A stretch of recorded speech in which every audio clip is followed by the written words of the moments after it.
다 같이 자리에 일어나셔서 찬송가 1장을 부르겠습니다.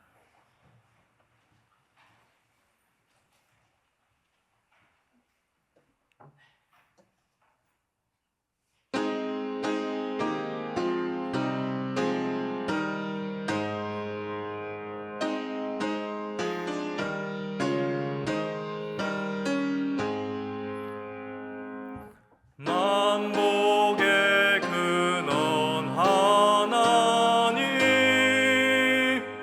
온 백성 찬송 드리고 저 천사여 찬송하세. 찬송 성부 성자 성령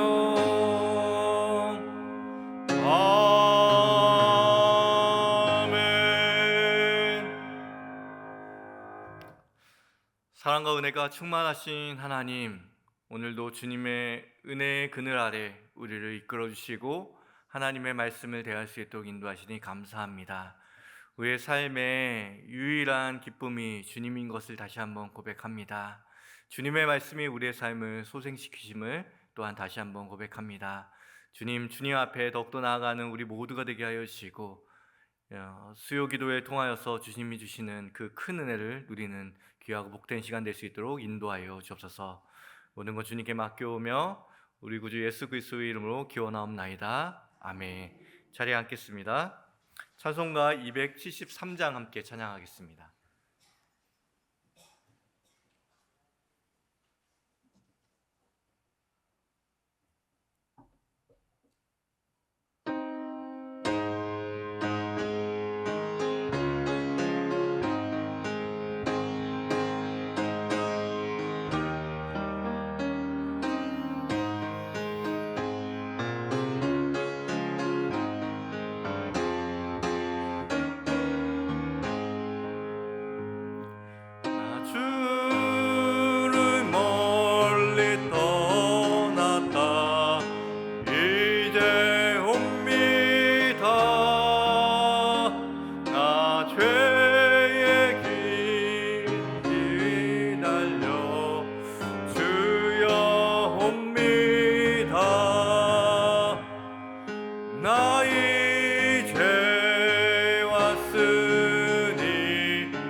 이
오늘 우리에게 주시는 하나님의 말씀은 누가복음 15장 11절부터 24절까지 말씀입니다. 누가복음 15장 11절부터 24절까지의 말씀입니다.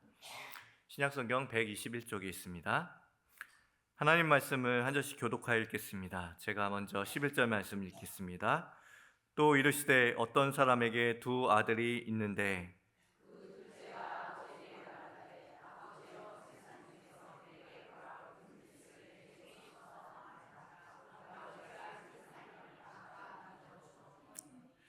그 후 며칠이 안 되어 둘째 아들이 재물을 다 모아 가지고 먼 나라에 가 거기서 허랑방탕하여 그 재산을 낭비하더니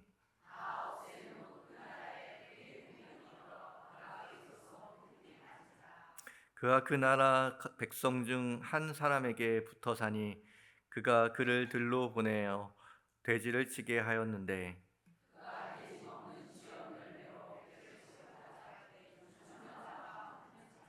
이에 스스로 돌이켜 이르되 내 아버지에게는 양식이 풍족한 품꾼이 얼마나 많은가 나는 여기서 줄여 죽는구나.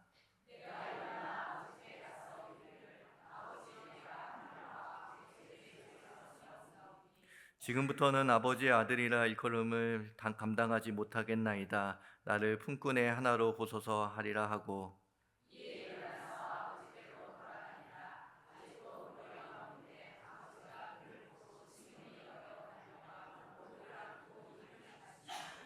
아들이 이르되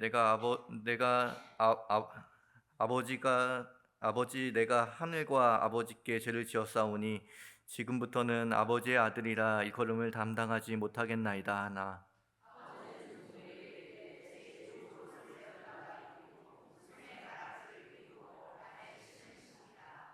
그리고 살찐 송아지를 끌어다가 잡으라 우리가 먹고 즐기자.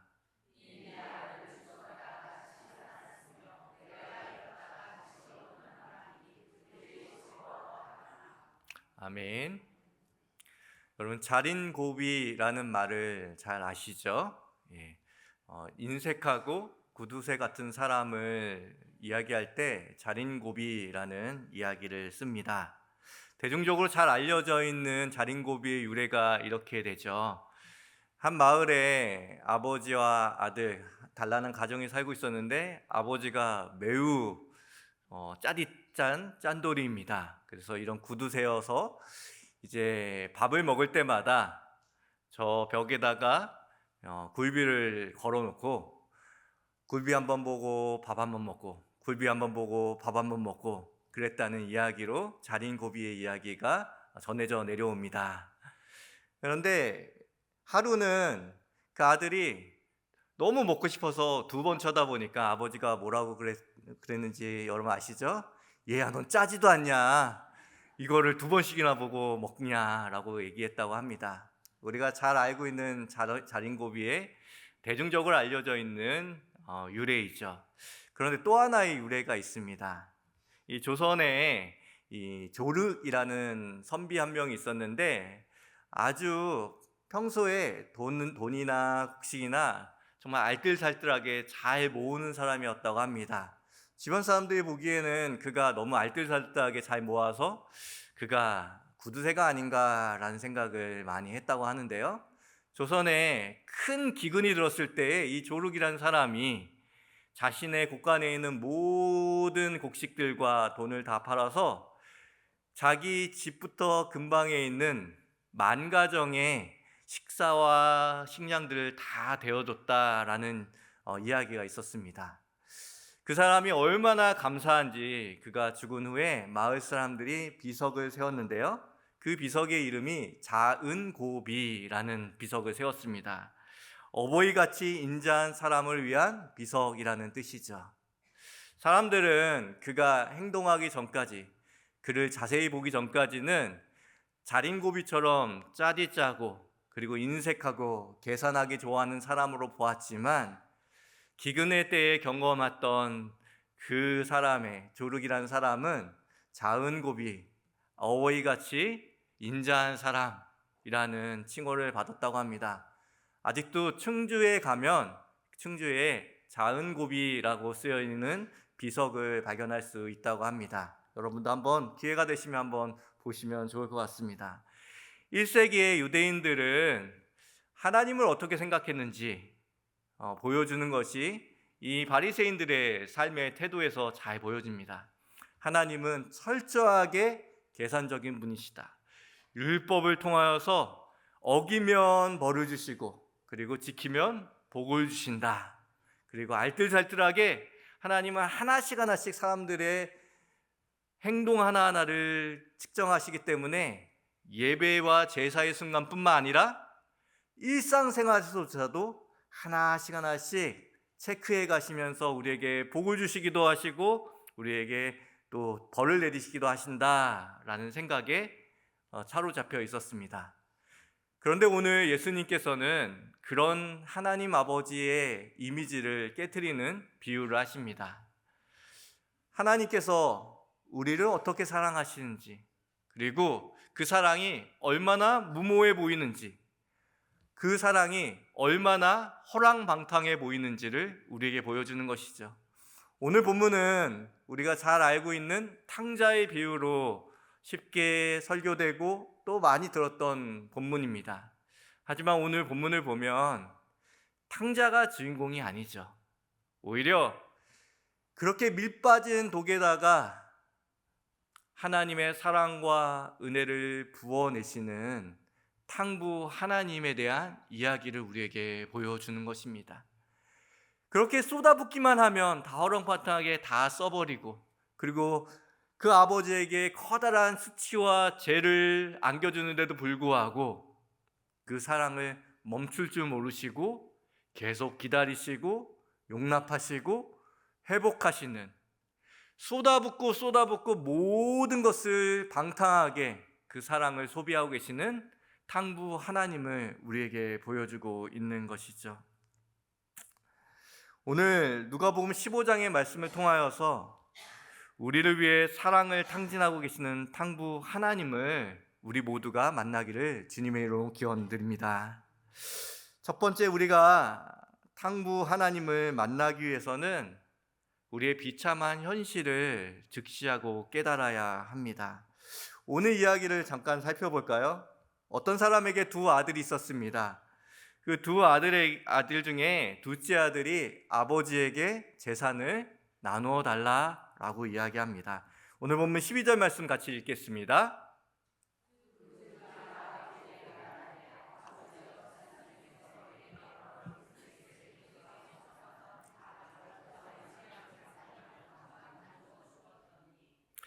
고대 사회에서는 여러분들 잘 알다시피 유산이라는 것은 아버지가 돌아가시고 나서야 분배할 수 있는 것입니다. 그런데 그것을 미리 나눠달라고 하는 것이죠.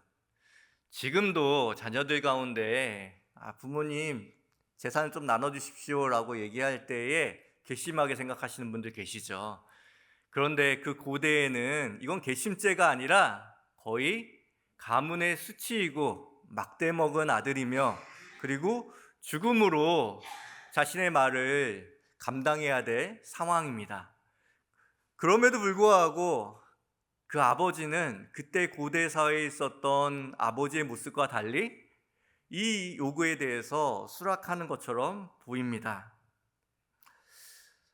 여기에서 본문에서 오늘 읽었던 12절 말씀을 보면 아들이 주어가 되는 상반절에는 아버지여 재산 중에서 자신의 분깃을 달라고 합니다. 그래서 재산을 달라고 아들이 얘기하거든요.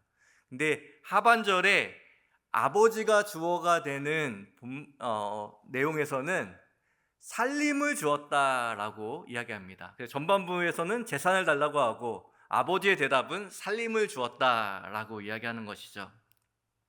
여기에서 살림이라는 번역은 참 잘했는데요. 이 살림이라는 단어로 번역한 이유가 이 헬라어로 비오스라는 생명이라고 표현하는 단어를 썼기 때문입니다. 아들은 자신의 분깃, 그 물질을 달라고, 재산을 달라고 얘기했는데 아버지는 이렇게 말하는 것이죠. 아직 내가 죽지 않았는데 그것을 달라고 하는 거 보니 나는 너에게 내 생명을 찢어서 그 분깃으로 주겠다라고 얘기하는 것이죠. 아버지가 이쯤 하면 막 가자라고 생각해서 그렇게 얘기하신 것이 아니라 아들에게 주고 싶었던 것은 그 재산과 물질이 아니라 아버지의 생명의 한 조각, 그 생명을 찢어서 주고 싶었던 아버지의 현명한 대답이었던 것이죠. 그래도 그걸 좀 알아들어야 하는데 이 물질을 바라보고 있는 자녀에게 그게 보이겠습니까? 그가 얻은 것은 아버지의 생명도 아버지의 사랑도 아닌 그냥 물질이었습니다. 그 물질을 가지고 어떻게 합니까? 먼 타국으로 갑니다.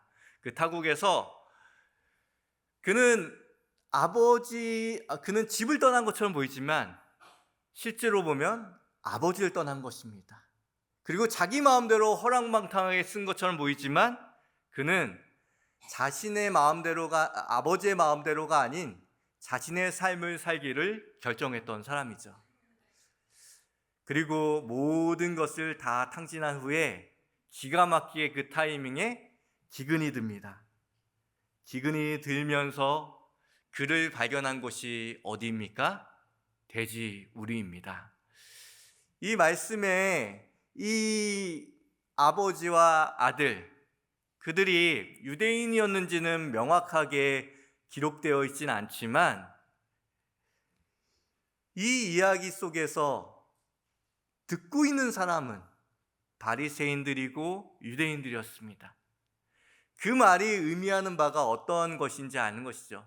인생 막장까지 밑바닥까지 내려갔다라는 의미입니다.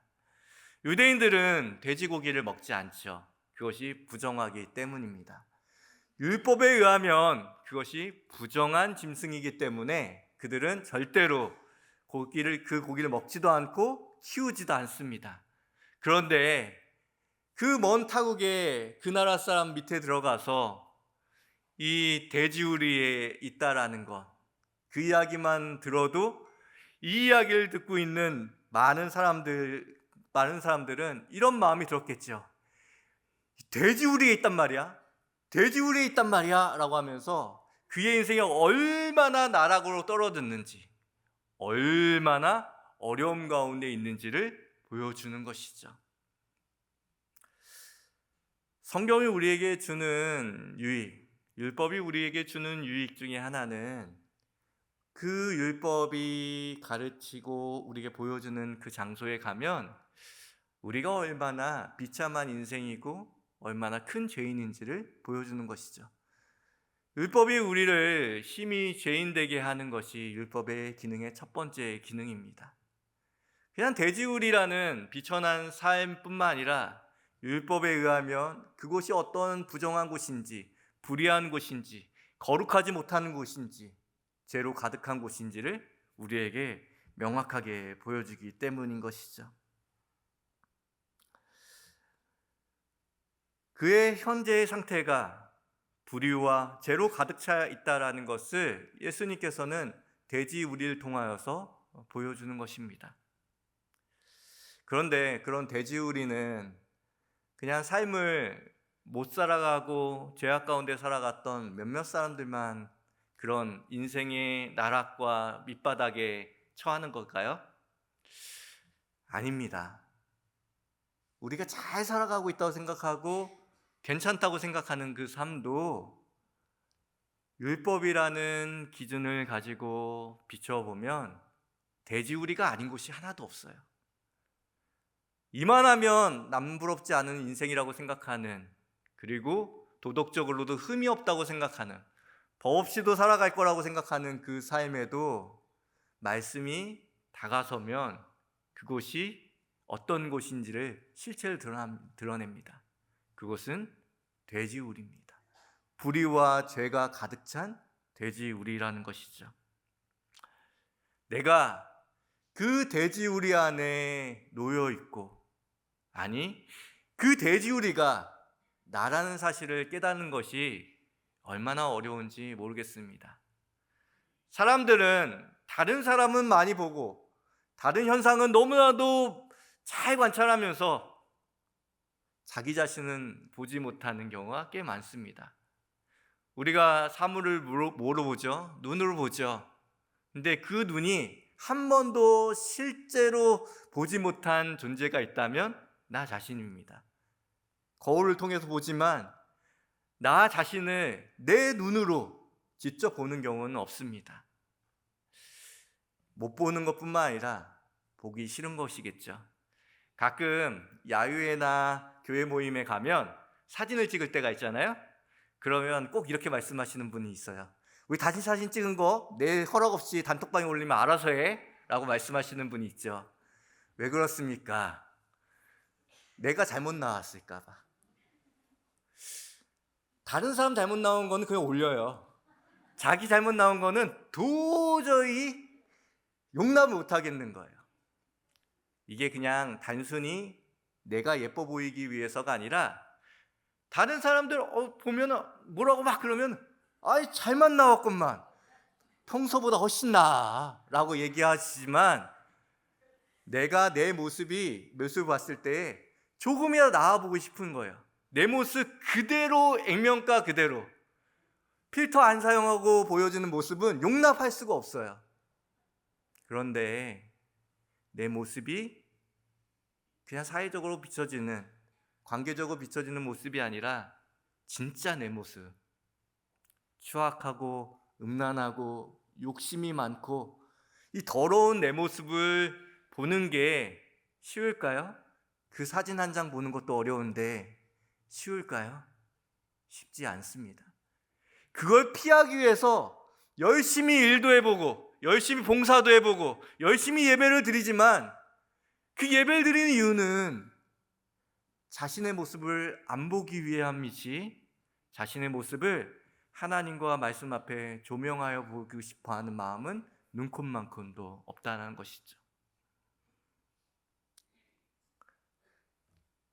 헬무트 틸리케가 말한 말이 여기에서 생각납니다.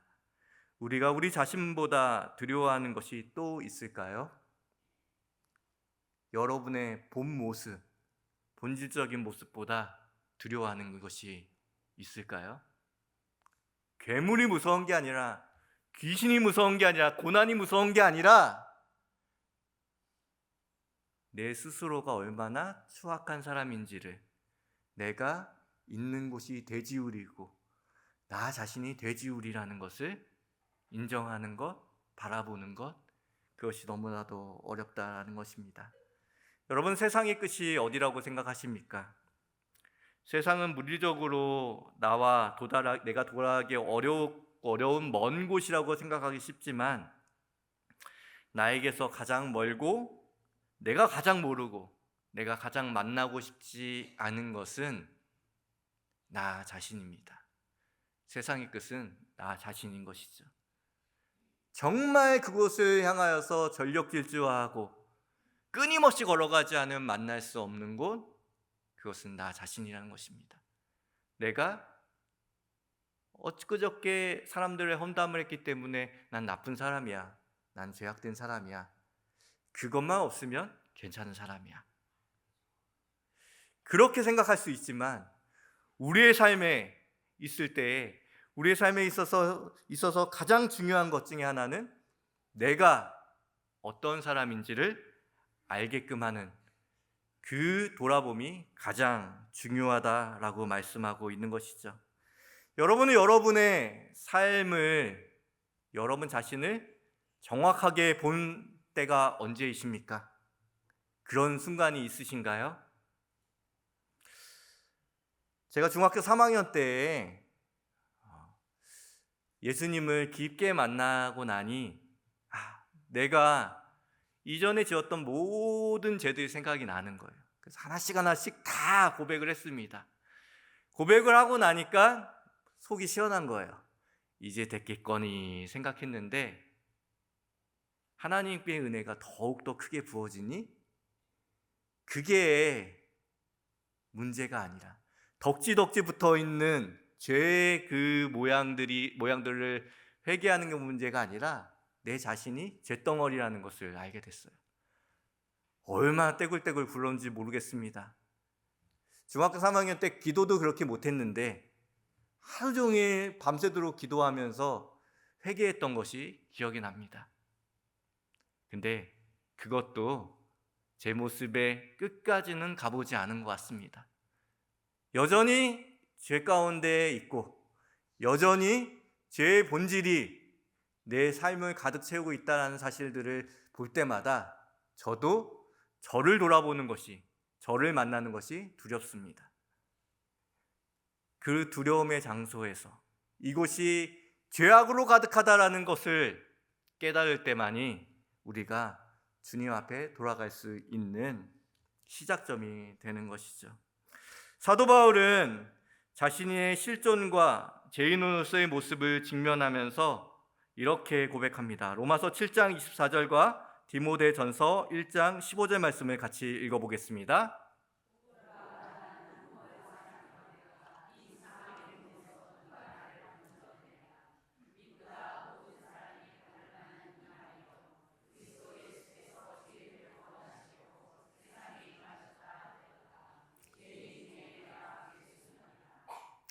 사도 바울도 우리도 타락이라는 돼지 우리 속에서 자신을 발견해야지만 우리의 신앙이 시작될 수 있습니다.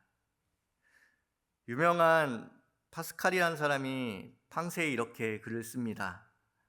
인간은 자기가 비참하다는 것을 안다. 따라서 그는 비참하다. 실제로 그렇기 때문이다. 그러나 그는 진정 위대하다. 자신이 비참하다는 것을 알기 때문이다. 신앙생활이라는 것은 고귀한 은혜와 영광스러움도 있지만 그것의 출발점은 내가 돼지우리다 라는 것을 깨달을 때만이 시작되는 것입니다. 두 번째, 인생의 주업 열매가 끊어져야지만 탕부 하나님을 만날 수 있다는 것입니다.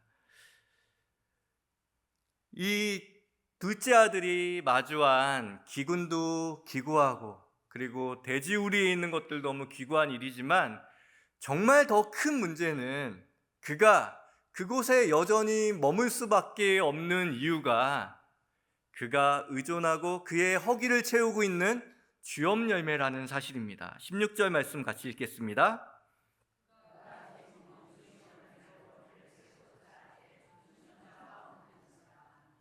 참 아이러니하게도 성경은 우리의 삶의 이 주업 열매, 우리의 삶의 허기를 채워주는 주업 열매가 끊어지는 것이야말로 은혜다라고 말씀하는 것이죠. 우리가 우리의 비참한 현실을 벗어나지 못하는 이유가 무엇입니까? 우리의 삶에 각자 다르지만 각자의 주업 열매가 아직 끊어지지 않기 때문이에요. 그거 받아 먹으려고 돼지우리에 계속 머물고 있는 것입니다. 탕자가 언제 아버지의 집으로 돌아서기를 결정합니까? 그는 그의 인생이 돼지우리의 비참함 때문에 그것을 인식하지만 떠나지 못합니다. 왜냐하면 주업 열매가 있기 때문에. 그것이라도 주워 먹고 그것에서 연명하길 바라기 때문입니다. 여러분의 주업 열매는 무엇입니까? 내 건강입니까? 내 자녀입니까? 내 물질적인 것입니까? 아니면 자존심입니까? 수많은 주업 열매가 그날 만나도 아닌 것이 내 앞에 주어지면 나는 이 비참함을 깨달음에도 불구하고 일어서지 못하는 것이죠. 그 주업 열매가 떨어지자마자 그는 아버지의 집을 기억합니다. 그가 스스로 돌이켜 아버지의 집으로 가게 된 것이죠. 목사님, 제 인생이 얼마나 힘든지 아시고 그렇게 얘기하시는 거예요? 저는 주업 열매라도 없으면 당장 오늘 무너질 인생이고 우리 가족은 어떻게 해요? 라고 말씀하시는 분들이 있겠죠.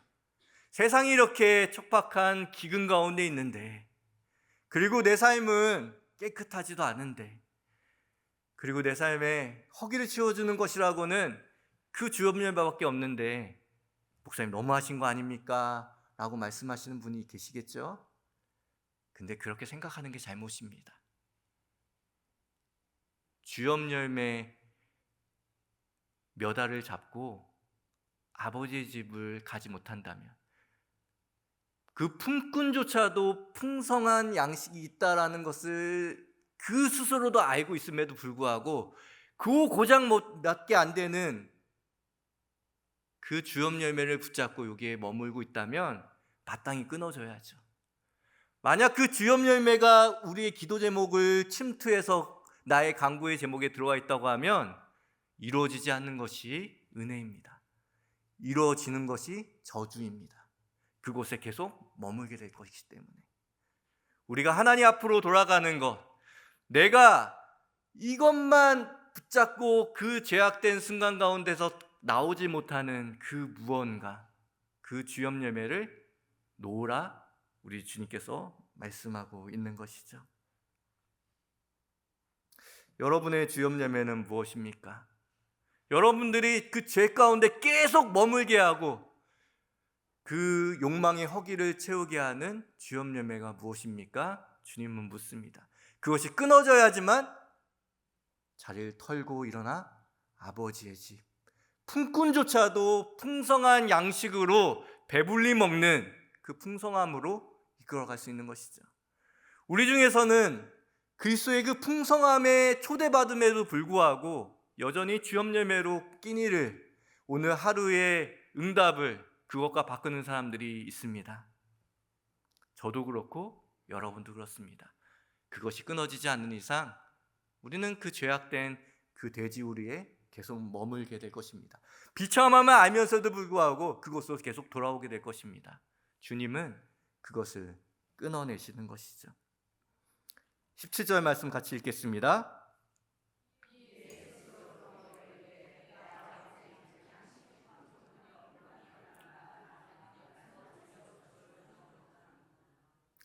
이에 숲으로 돌이켜 그것이 끊기고 나자마자 그는 이제 아버지의 집으로 돌아갑니다. 우리는 이 이야기의 결말을 잘 알고 있지 않습니까? 집을 떠난 탕자는 아버지의 집에 양식이 풍족한 줄은 알았지만 실제로 가본 그곳은 양식뿐만 아니라 아버지의 사랑도 은혜도 풍성하다는 것을 알게 되었습니다. 모든 사랑과 은혜를 탕진하시고 죄인들을 위해서 내어주시는 하나님의 그 사랑이 여전히 끊임없이 그 집에서는 탕진되고 있었음을 다시 한번 깨닫게 되는 것이죠. 그 탕진이 그 탕자를 회복시킵니다. 탕부의 그 탕진이 그 탕자를 가득 채운다는 것이죠. 마지막으로 세 번째, 우리의 의와 선을 버릴 때에 하나님께로 돌아올 수 있다라고 말씀하고 있습니다. 집으로 돌아온 탕자를 위해서 아버지는 거대한 풍성한 잔치를 베풀게 됩니다. 잔치 소리가 들리지 말아야 하는데 들리는 것을 보고 맏아들이 오게 되죠. 맏아들은 집 안으로 들어가기를 한사코 거부합니다. 신랑이가 일어난 것을 보고 그때 당시에 잔치를 베푼 사람이 자리를 뜨는 것은 대단한 큰 수치인데 그 수치를 무릅쓰고 이제 아버지가 밖으로 나옵니다. 그리고 아들과 신랑이를 하죠. 그 신랑이 하는 모든 모습을 그 마을 사람들은 보고 있었을 것입니다. 이제 둘째 아들이 아닌 첫째 아들이 아버지에게 수치를 안겨주는 순간이 된 것이죠. 우리는 이야기를 보면서 돌아온 탕자에 대해서 얘기만 하지만 이 모습을 보면서 집에 있는 탕자 한 명을 또 발견하게 됩니다. 이 집에는 탕부 아버지와 그리고 집을 나간 탕자와 집에 있는 탕자로 정말 참 버라이어티한 가족인 것 같은 느낌이 듭니다. 그는 자기가 그 집으로 들어올 수 없고 그 잔치로 들어올 수 없고 아버지의 간곡한 요구에도 불구하고 들어올 수 없는 이유에 대해서 한마디로 요약하여 말합니다. 29절 말씀 같이 읽겠습니다.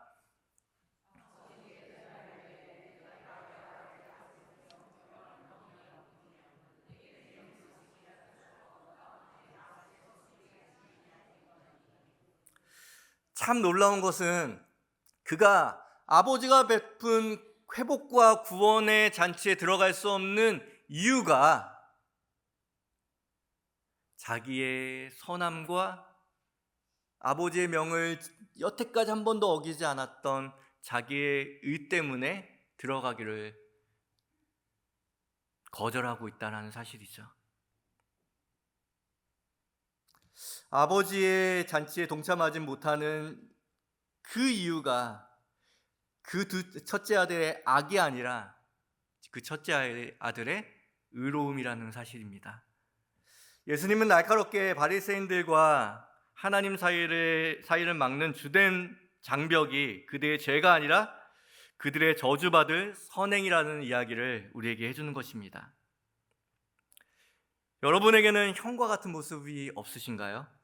교회에는 있지만 자신의 의와 선행을 쌓는 만큼 하나님 아버지와 담을 쌓고 있는 것을 알아채지 못하는 어리석음은 없으신가요? 여러분 명심하십시오. 불의와 죄는 너무 쉽게 드러나서 우리가 쉽게 깨달을 수 있습니다.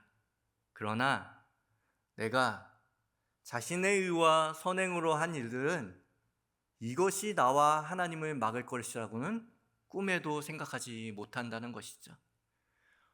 어느새 내가 이렇게 봉사하고 내가 이렇게 예배하고 내가 이렇게 헌신했는데 왜 내 삶에 이런 고난이 오지? 라고 말할 때 하나님께 이렇게 바꿔서 이야기하는 것입니다. 내가 아버지의 명을 한 번도 어기지 않았는데 이 창녀와 같은 빌어먹을 이 자녀에게는 송아지를 하나 잡아주시는데 저에게 뭐 하나 해준 것이 있습니까? 내가 이렇게 노력하고 이렇게 율법을 지키고 신앙생활을 해왔는데 나에게는 아무것도 돌아오지 않고 이렇게 푸대접만 하시겠습니까? 이렇게 말하고 있는 우리 스스로를 보지 않습니까? 자기 선행과 자기 의는 아버지의 집에 들어오지 못하게 하는 나를 또 하나의 잃어버린 자녀로 만드는 커다란 장벽을 만듭니다. 근데 이거를 깨닫는 사람은 별로 없다는 것이죠. 오늘 이 비유의 핵심은 관역은 여기에 있습니다. 아버지의 그 무한하신 사랑에도 죄와 허물을 용서하는 사랑에도 그 담을 넘어오지 못하는 사람의 그 담의 정체가 자기의와 선행이라는 것이죠. 자식이 신앙의 경건함이라는 사실입니다. 말씀을 맺겠습니다. 사랑하는 성도 여러분, 때로는 우리는 돌아온 탕자같이 주님을 떠나 큰 죄악 가운데 있을 때가 있습니다. 또 때로는 집에 있는 탕자처럼 사랑을 탕진하시는 하나님 앞에서 내 잔치로 들어오라는 그 말 안에서도 내가 쌓아 올린 자기의와 선행의 그리고 종교의 장벽을 가지고 하나님 앞에 교회에는 있으나 신앙과 믿음 안에는 있으나 하나님께 잃어버린 사람으로 나아가는 우리가 있습니다. 두 탕자가 있습니다. 두 탕자 모두 잘못한 것입니다. 그렇지만 두 탕자의 그 허랑바탕함과 낭비가 무엇으로 채워집니까? 탕부 아버지의, 탕부 하나님의 사랑으로, 한없는 사랑으로 채워지고 있습니다. 아들은 준비한 이야기를 마쳐 하지도 못한 채 아버지께 안깁니다. 그리고 그는 아버지의 품 안에 안겨서 그제서야 준비한 말을 해내기 시작합니다. 아버지와 하늘에게 내가 죄를 지었다. 아버지의 용서가 얼마나 무모해 보입니까? 확인도 안 하고 끌어안는 그의 모습. 그럼에도 불구하고 주님은 우리에게 말씀하십니다. 내가 베푸는 사랑이, 탕부의 사랑이 이런 것이다 말씀하십니다. 탕부의 사랑이 없다면 우리가 내어놓은 죄의 구멍으로 모든 것이 채워질 수 없게 다 흘러내려갈 것입니다. 그 죄의 구멍은 아직도 있죠. 근데 그럼에도 불구하고 우리의 삶에 은혜가 차이는 이유가 무엇입니까? 그 방탕함에도 불구하고 하나님의 방탕함이 더 크기 때문입니다. 사랑을 낭비하시고 은혜를 낭비하시는 그 사랑이 더 크기 때문입니다. 오늘도 그 사랑 앞에서 우리가 내세울 것이 아무것도 없음을 다시 한번 고백하고 주님 앞에 나아가시는 복된 우리 승리교회 성도들 되길 주님의 이름으로 기원드립니다.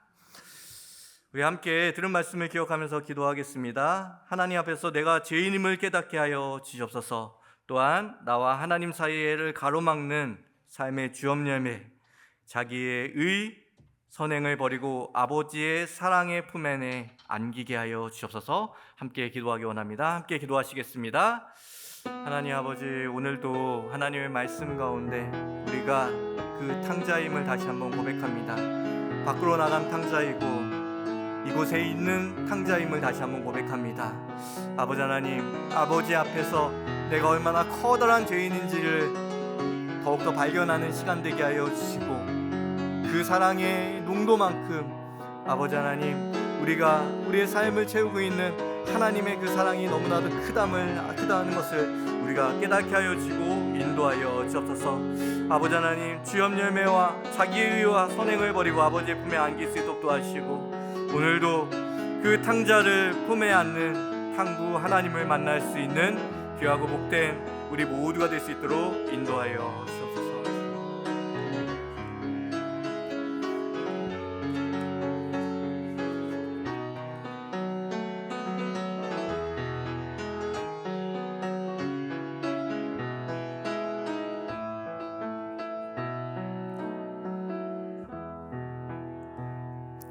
예수님의 이름으로 기도합니다. 아멘.